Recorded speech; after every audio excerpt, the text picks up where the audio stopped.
What is going on out there today, guys? Brent Abel here at webtennis.com with another episode of Tennis Mindset Training, a little tennis mental toughness, and maybe some tough love along the way as well. But clearly, the mental part of the game is, God, for me, it was just the missing piece last year for sure in 2023. And yeah, I'd sort of been in denial maybe for a long time about the need for it. Thought I could out physical the game for confidence, just work like a dog, drilling in the gym, all that stuff. Yeah, I got a little bit better, but did it really move the needle in terms of the kind of year I had, at least a 12-month run I had? No, it did not. So the mental stuff did. And so glad you're here today. We're gonna work on something that I call who's doing what to whom. I actually got it from a BTC member, Berkeley Tennis Club member, decades ago. I thought it was brilliant. Who's doing what to whom? And we're going to talk about that and I want to dispel sort of a myth here that I think we get caught up in too much. And we'll do that in just a second. But look, Major Dan, thanks for showing up today. Appreciate that. Always good to have you on board. And just a quick reminder of a couple things I've got going every day, guys. Number one, What's the Right Shot? A new live episode every morning, daily, 8 o'clock a.m. Pacific.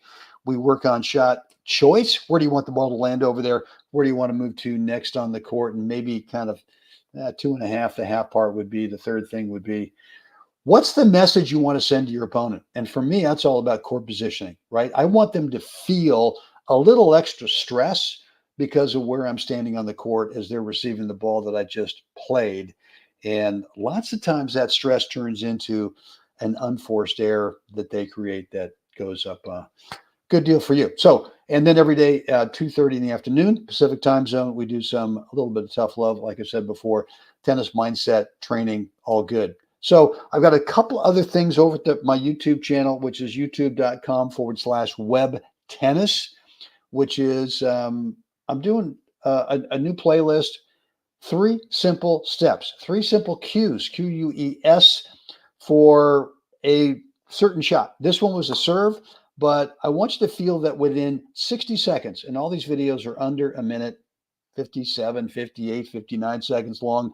There's 3 things in there, 3 little nuggets. I want you to pick out one, get out there today and work on that one thing on whatever it is. I think I only got a couple of them because this is a brand new playlist. One on the serve, one on the slice. I think it's the underspin backhand.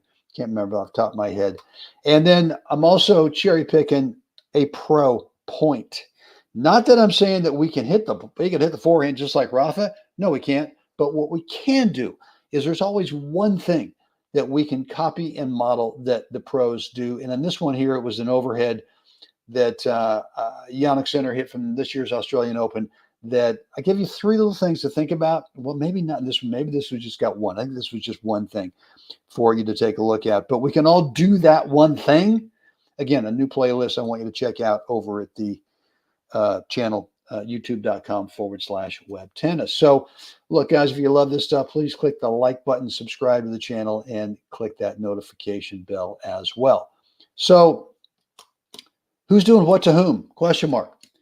And basically what that is when we watch a match, it's really interesting for me. I used to not do this. I was really sort of consumed more with looking at stroke technique. How's this guy hit the ball? And too often what I was missing was the nuance in terms of who's doing what to whom. Is there one of the opponents, forget how stroke technique looks, but is one of the opponents over there really got a game plan based on their opponent?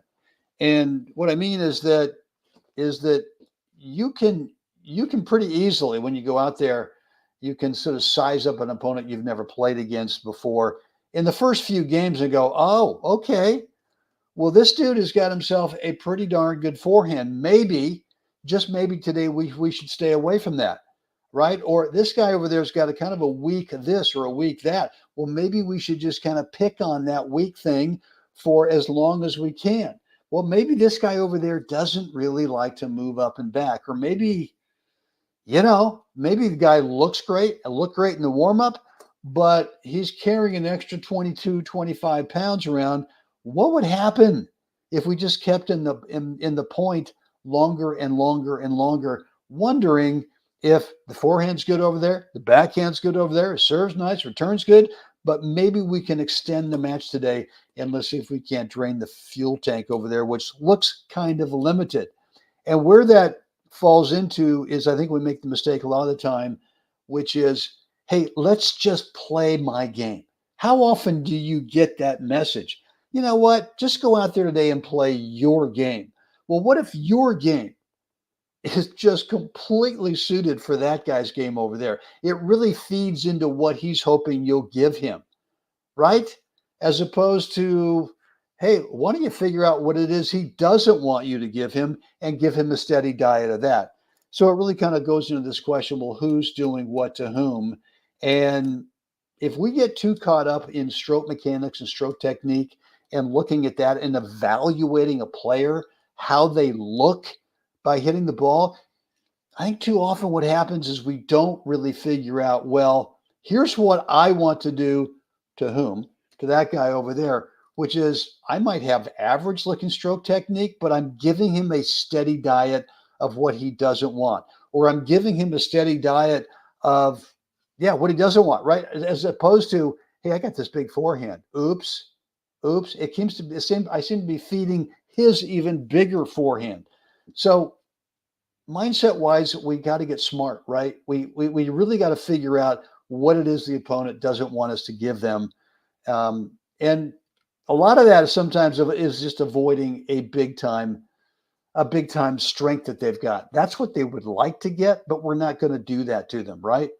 So get out there more and sort of check out a match and just if you can, if it's sometimes in the pro tour, a little bit tougher in the pro tour because things are happening so fast. But if you look at some 4-5, some 5-0, maybe even down to the 4-0, where 4-0 plus, and you're looking at a guy who knows what they're doing, and you watch that guy play 3, 4, 5 matches, a handful of matches, I'll bet they're doing something different depending on the opponent.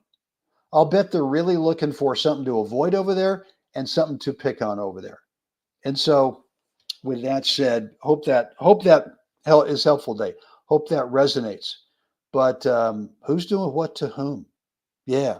Who's being smart? Who's being tactically aware over there? Who's got a tactical focus in that match in terms of shot choice and the next best court position, right? I played a lot of guys this year who had a way better forehand than I did, just way better.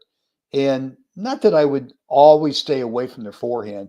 And I'm not saying that my forehand's horrible, but it's serviceable enough. It's good enough to where I can actually make it create some short balls from that opponent over there.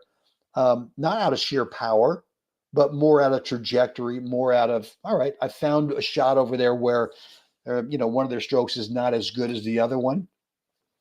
But I mean, my tactical focus might be I'm going to avoid something over there and I'm just going to work on something else. Nothing wrong with that.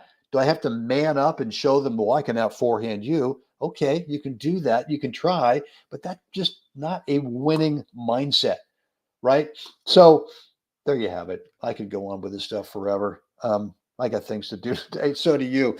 Look, any questions, any comments, any remarks, let me know down below in the comments area what's going on. You can always shoot me an email too at brent@webtennis.com. And look, if this is the first time that we're hanging out, I appreciate that. And what I want to do is let you know that I've got something for you. It's a private course, about a 20-minute video. It's private but free. And really what we're talking about is the 80-20 reality in tennis, which is that 80% of the time in a match, we are not playing. We're actually spending time between points and on side changes. You got to manage that time super well. And this is not a thing that you go, oh, okay, well, I see this 4 step-by-step BPR between points routine. You look at it once and go, I got it.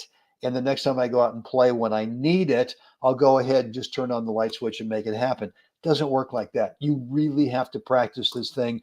And for me, I found that when I'm disciplined to it, even in early rounds against maybe a player in a tournament who I just think I ought to be beating 10 out of 10 times, I still want to make sure I don't get sloppy. I still want to make sure that I'm practicing my between points routine so that when I do play someone who's right there at my skill level or even better, that I've really got control of my emotions. I've really got control of my thinking in terms of how do I want to start the next point? I want to have clarity. And once I get into the next point, I want to have shot choice clarity as well. So I highly encourage you to, if you've not picked up this course, to go get it. It's free, it's private. Webtennis.com. Drop in a first name and email address. You'll get access to it. And if you guys, if you've already picked up this course, I hope you're practicing this thing on a daily basis. You can practice it off the court. Don't need to be on the court to be able to work on it. You can do it off the court as well. All right, guys, that's it for me today. That's it. Again, hope this has been helpful. As always, guys, time to get out there. Let's help someone else have a great day. Guys, see you again next time.